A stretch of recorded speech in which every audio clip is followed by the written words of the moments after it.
Alright. I was trying to watch a movie. And then the Wi-Fi turned to shit, so...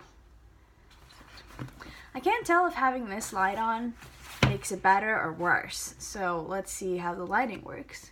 Because otherwise, the open windows just look like a white blur and my face looks weird. Alright. Associates and Conspirators. London, February 1885. I love this part. This is one of my first bookmarked bits. Ta-da! Alright. Midnight dinners are a tradition at La Maison Lefebvre. They were originally concocted by Chandresh on a whim, brought about by a combination of chronic insomnia and keeping theatrical hours, along with an innate dislike of proper dinner party etiquette. There are places to get a meal after hours, but none of these places particularly suit Chandresh's tastes. Chandresh sounds more right than Chandresh. Sorry. So he began throwing elaborate multi-course dinners, with the first course to be served at midnight. Always precisely at midnight, at the moment the grandfather clock in the foyer begins to chime, the first plates are placed on the table. Chandresh feels it adds a sense of ceremony. The earliest midnight dinners were small, intimate gatherings of friends and colleagues. Over time, they have become more frequent and more extravagant, eventually turning into something of an underground sensation. An invitation to a midnight dinner is coveted in certain circles. I'd covet it, honestly. They are selective, these dinners. Though occasionally there may be as many as 30 people, there are often as few as 5. 12 to 15 guests is somewhat standard. The cuisine is exquisite regardless of the number of guests. Chandresh never provides menus for these events. Some similar dinners, if there were dinners that could be considered similar, might have calligraphed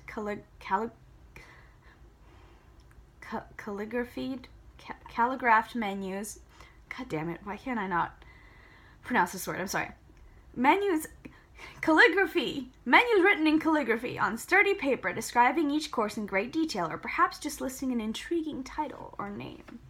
But the midnight dinners have an air of nocturnal mystery already, and Chandresh finds that providing no menu, no map of the culinary route, adds to the experience.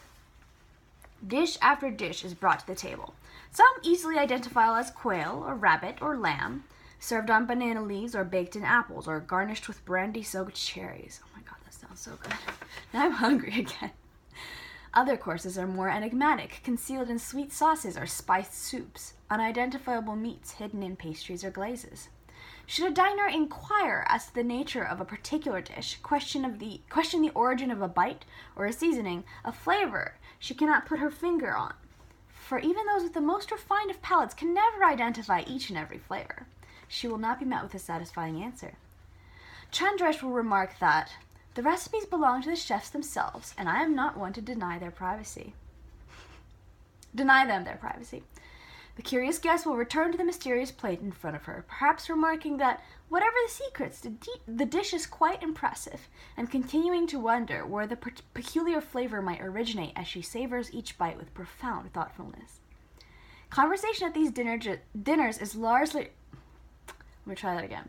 Conversation at these dinners is largely reserved for the time between courses. In truth, Chandresh prefers not to know all the ingredients, not to understand each technique. He claims such ignorance gives each dish life, makes it more than the sum of its parts.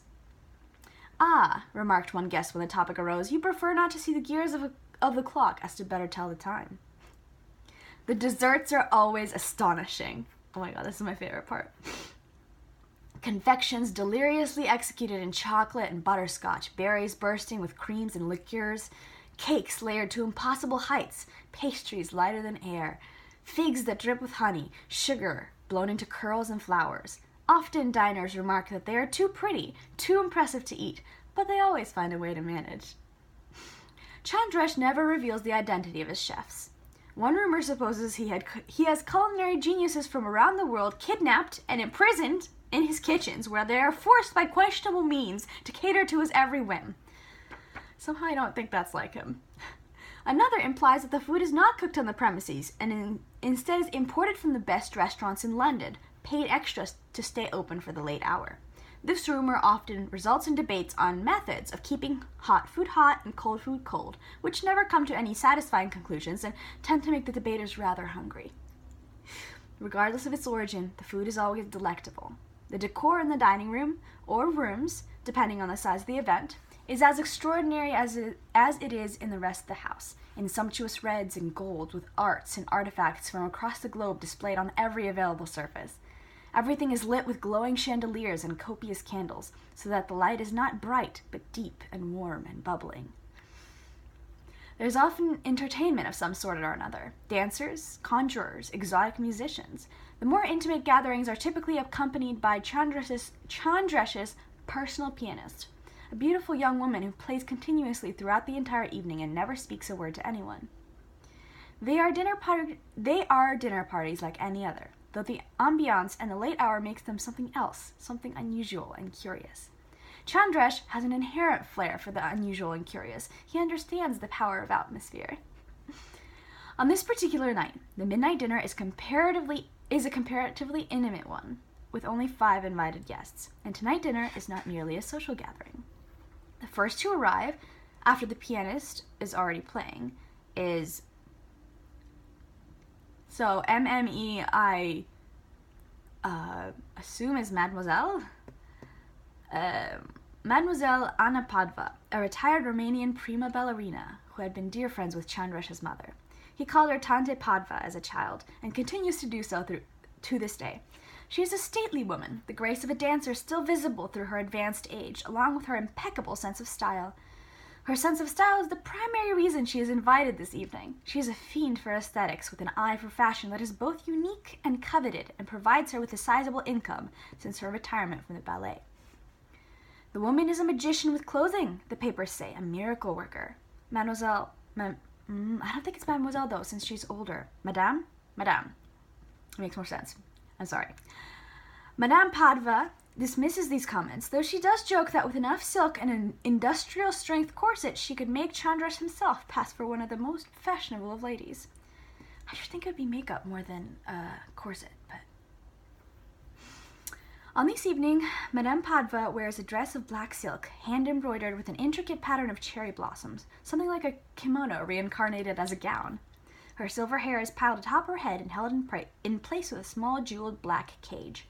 A choker of perfectly cut scarlet rubies circles her neck, putting forth a vague impression of her throat having been slit. The overall effect is slightly morbid and incredibly elegant. Oh my god, that's how I aspire to look. Slightly morbid, but incredibly elegant.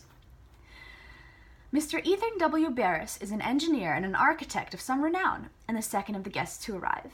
He looks as though he has wandered into the wrong building, and would be more at home in an office or bank with his timid manner and his silver spectacles, his hair carefully combed to disguise the fact that it is beginning to thin.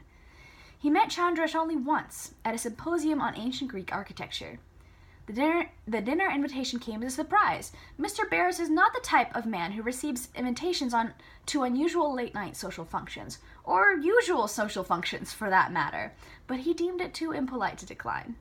Besides, he has long desired to peek inside the Lefebvre townhouse, which is something of a legend amongst his colleagues who work in interior design. Within moments of his arrival, he finds himself with a glass of sparkling wine in hand, exchanging pleasantries with a former prima ballerina. He decides then that he rather enjoys unusual late-night social functions, and should endeavor to attend them more frequently. The Burgess sisters arrive together. Tara and Lainey do a little bit of everything. Sometimes dancers, sometimes actresses. Once they were librarians, but that is a subject they will only discuss if heavily intoxicated. Oh my god, goals. They have of late made something of a business of consulting.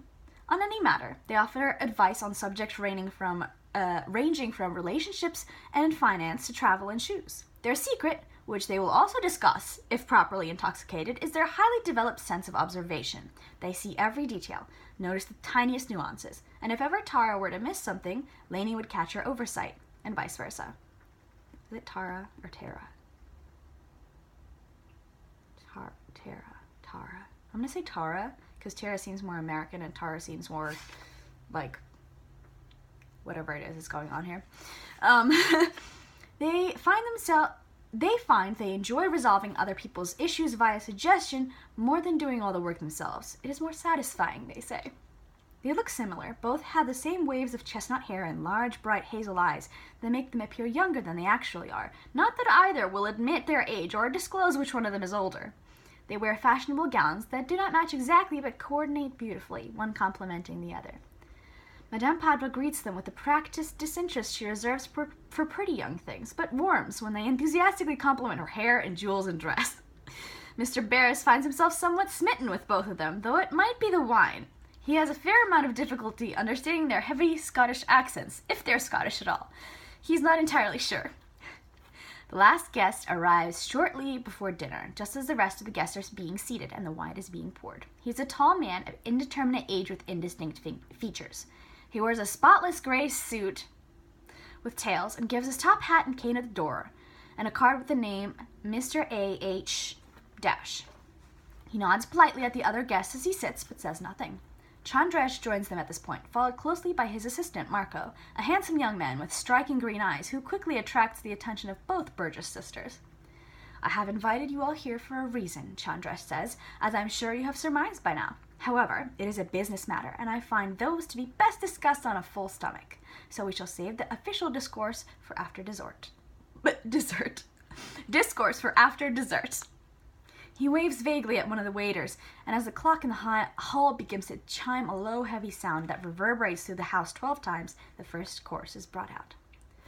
The conversation is as pleasant and flowing as the wine over the subsequent courses. The ladies are more talkative than the men. In fact, the man in the gray suit barely says a word. Wow, I'm so surprised. And though few of them have met before, by the time the plats principaux are cleared, an observer would have thought that they had known each other for ages. When dessert is finished, a few minutes before 2 o'clock in the morning, Chandresh stands and clears his throat. If you would all be so kind as to join me in the study for coffee and brandy, we may get down to business, he says. He nods at Marco, who slips away, rejoining them upstairs in the study with several large notebooks and rolls of paper in hand. Coffees and brandies are poured, and the guests settle on various couches and armchairs around the crackling fireplace. After lighting a cigar, Chandresh begins his speech, punctuating it with purposefully placed puffs of smoke. Oh my god, that's almost a tongue twister. Purposely placed puffs.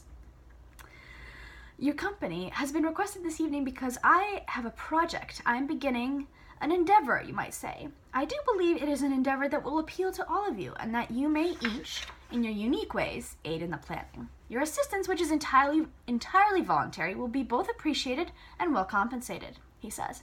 Stop beating around the bush and tell us what your new game is, Chandresh darling, Madame Padua says, swirling her brandy. Some of us aren't getting any younger. One of the Burgess sisters stifles a giggle. But of course, Tante Padua. Chandresh bows in her direction. My new game, as you so appropriately call it, is a circus. A circus? Says Lady Burgess with a smile. How marvelous. Like a carnival? Mr. Barris asks, sounding mildly confused. More than a carnival, Chandresh says. More than a circus, really. Like no circus anyone has ever seen. Not a single tent, but a multitude of tents, each with a particular exhibition. No elephants or clowns. No, something more refined than that. Nothing commonplace. This will be different. This will be an utterly unique experience, a feast for the senses. Theatric sans theater, an immersive entertainment. We will destroy the presumptions and preconceived notions of what a circus is and make it something else entirely, something new. He gestures at Marco, who spreads out the rolls of paper on the table, holding down the corners with an assortment of paperweights and oddities. A monkey skull, a butterfly suspended in glass. The plans are predominantly sketches surrounded by notes. They show only fragments of ideas. A ring of tents, a central promenade, lists of possible attractions or acts are scrawled down the signs, some crossed out or circled. Fortune teller, acrobats, conjurer, contortionists, dancers, fire artists. The Burgess sisters and Mr. Barris pore over the sketches, reading each note as Chandresh continues. Madame Padua smiles, but remains seated, sipping her brandy. Mr. A.H. does not move, his expression inscrutable and unchanged. It is merely in conceptual stages, and that is why I ask you all here now, for the inception and development. What it needs is style, panache, ingenuity in its engineering and structure, to be infused with the mesmerizing, perhaps a touch of mystery. I believe you are the proper group for this undertaking. If any of you disagree, you're welcome to leave, but I respectfully request you speak of this to no one. I prefer that these plans be kept undisclosed entirely, at least for now. Very sensitive at this point, after all. He takes a long draw of his cigar, blowing out the smoke slowly before he concludes. If we do things properly, it will undoubtedly take on a life of its own. There is silence when he finishes. Only the crackle of the fire fills the room for several moments as the guests look from one to another, each waiting for someone to respond. Might I have a pencil? Mr. Barris asks. Marco hands him one, and Mr. Barris begins drawing, taking the rudimentary sketch of the circus's layout and developing it into a complex design. Chandrash's guests remain there just before dawn, and when they do finally depart, there are 3 times the number of diagrams and plans and notes than there were when they had arrived, strewn and pinned around the study like maps to an unknown treasure. Which they kind of are. Condolences. New York, March 1885. The announcement in the paper states that Hector Bowen, better known as Prospero the Enchanter, entertainer and stage magician of great renown, died of heart failure in his home on the 15th of March. It goes on about his work and his legacy for some time. The age listed is erroneous, a detail few readers perceive. A short paragraph at the end of the obituary mentions he is survived by a daughter of 17 years of age, Miss Celia Bowen. This number is more accurate. There is also notice that, though the funeral services will be private, condolences may be sent via the address of one of the local theaters.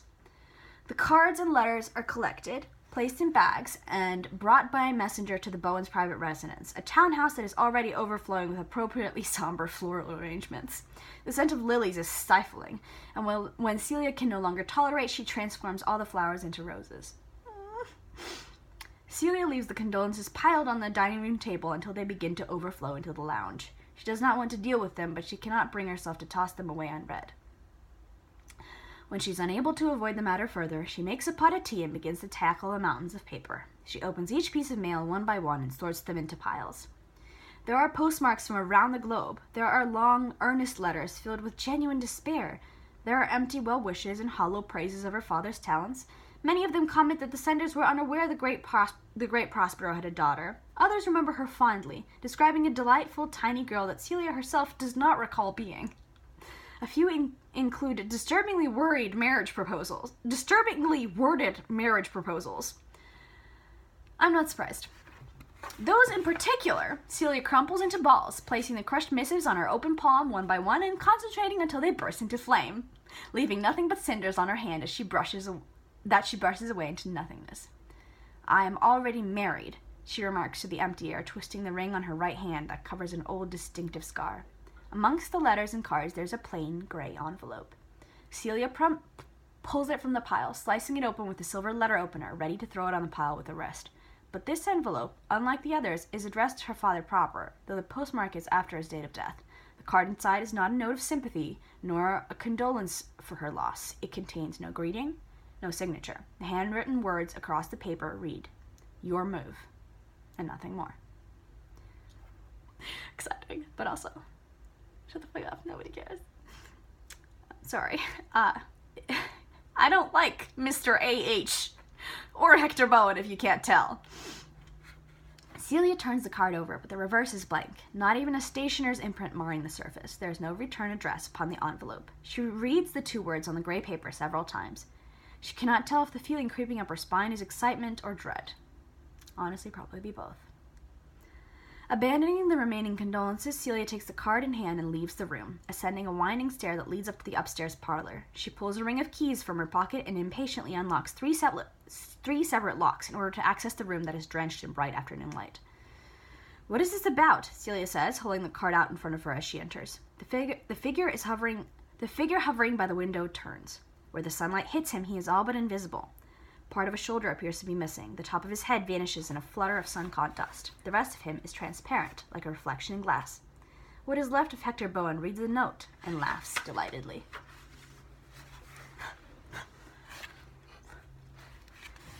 The Contortionist's Tattoo. London, September 1885. Approximately once a month, there are not quite regularly scheduled midnight dinners that are most often referred to by the guests as circus dinners. They are a nocturnal amalgam of social event and business meeting. Madame Padva is always in attendance, and one or both of the Burgess sisters are a staple. Mr. Barris joins them as often as his schedule will allow, as he travels quite a bit and is not as flexible as he would prefer. Mr. A.H. appears rarely. Tara remarks that they seem to have more productive post-dinner meetings when he is there, though he offers only occasional suggestions as to how the circus itself should be regulated. On this particular evening, only the ladies are present. "Where is our Mr. Barris this evening?" Madame Padva inquires after the Burgess sisters arrive on their own, since he commonly accompanies them. "He's in Germany," Lainey and Tara chorus in perfect unison, making Chandrash laugh as he hands them their glasses of wine. "He's tracking down a clockmaker," Lainey continues solo. "Something about commissioning a piece for the circus. He was quite enthused about it before he left."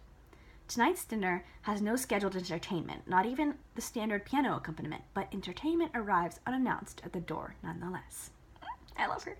She gives her name as Tsukiko, though she does not clarify if it is her first or her last name.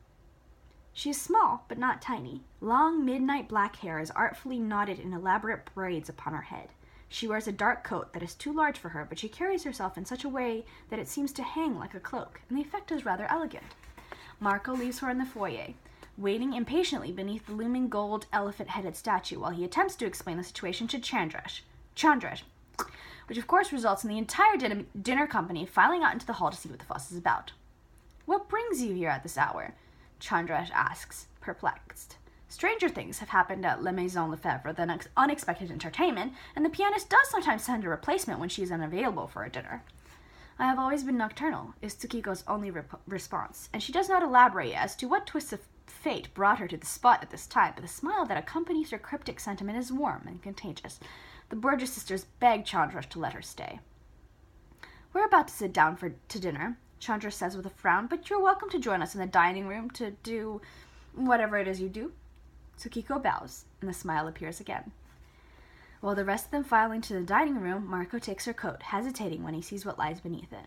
She wears a thin wisp of a gown that would likely be considered scandalous in other company, but this gathering is not easily scandalized.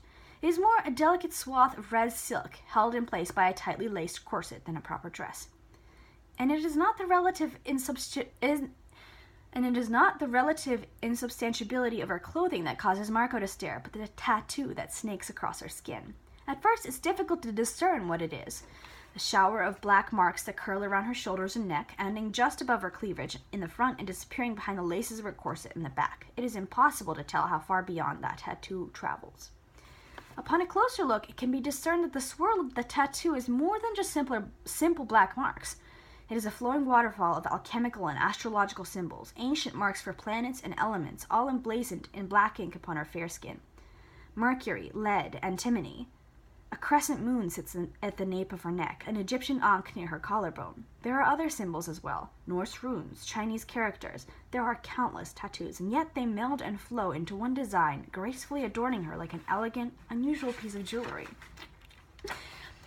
Tsukiko catches Marco staring, and though he does not inquire about it, she says quietly, "It is a part of who I am, who I was, who I am, and who I will be." And then she smiles and walks into the dining room, leaving Marco alone in the hall just as the clock begins chiming midnight and the first course is served. She slips off her shoes by the doorway and walks barefoot to an area near the piano that is catching the best light from the candelabras and the chandeliers. At first, she simply stands relaxed and calm, while the diners regard her curiously, and then it becomes immediately clear what her style of entertainment is. Tsukiko is a contortionist. Traditionally, contortionists are either front-bending or back-bending, depending on the flexibility of their respective spines, and their tricks and performances are based upon this distinction. Tsukiko, however, is one of those rare contortionists whose flexibility is equal in both directions. She moves with the grace of a trained ballerina, a detail Madame Padva notes and mentions in a whisper to the Burgess sisters even before the more impressive feats of agility begin.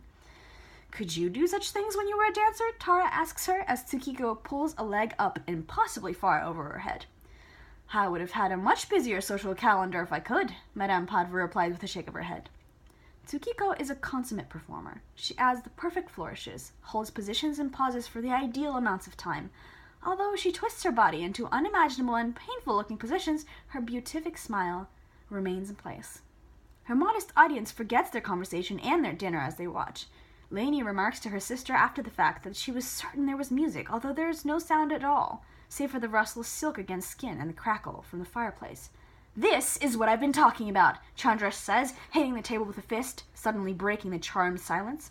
Tara nearly drops the fork that she has been holding idly in her hand, catching it before it clatters onto her plate of half-eaten vermouth poached oysters. But Tsukiko continues her graceful motions unfazed, though her smile increases noticeably. "This?" Madame Padva asks. "This!" Chandras repeats, waving at Tsukiko. "This is the precise flavor that the circus should be. Unusual, yet beautiful. Provocative, while remaining elegant. This is kismet, her coming here tonight. We simply have to have her. I will not accept anything less. Marco, get this lady a chair." I love him. A place is set for Tsukiko. Her smile is bemused as she joins them at the table. The conversation that follows involves more creative coercion than outright job offer, and there are several deviations onto the subject of ballet, modern fashion, and Japanese mythology. After 5 courses and a great deal of wine, Tsukiko allows herself to be persuaded to accept an invitation to perform in a not yet existent circus. "Well then," Chandra says, "we are set as far as contortionists go. That's a start." "Shouldn't there be more than one?" Lainey asks. "An entire tent, like the one for the acrobats?" "Nonsense," Chandresh replies. "Better to have a single perfect diamond than a sack of flawed stones. We'll make a showcase of her. Put her in the courtyard or something." The matter is considered settled for the moment, and throughout dessert and after-dinner drinks, the only subject discussed is the circus itself. Tsukiko leaves a card providing information as to how to contact her with Marco as she leaves, and she soon becomes a fixture at the circus dinners, often performing before or after dinner, so as not to distract the guests during the meal. She remains Chandra's favorite oft-referenced criterion for what the circus should be.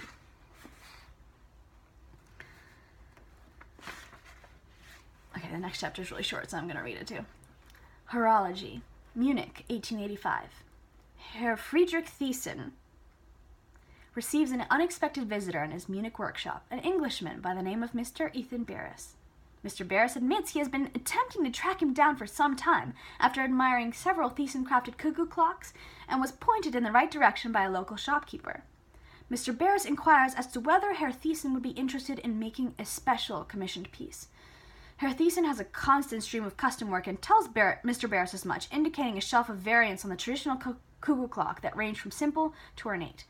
"I'm not certain you understand, Herr Thiessen," Mr. Barris says. "This would be a showcase piece, a curiosity. Your clocks are impressive, but what I am requesting would be something truly outstanding.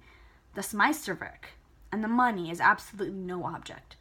Intrigued now, Herr Thiessen asks for specifications and details. He is given very little. Some constraints as to size, but still rather large, and it is to be painted solely in black and white and shades of gray. Beyond that, the construction and embellishment is up to him. Artistic license, Mr. Barris says.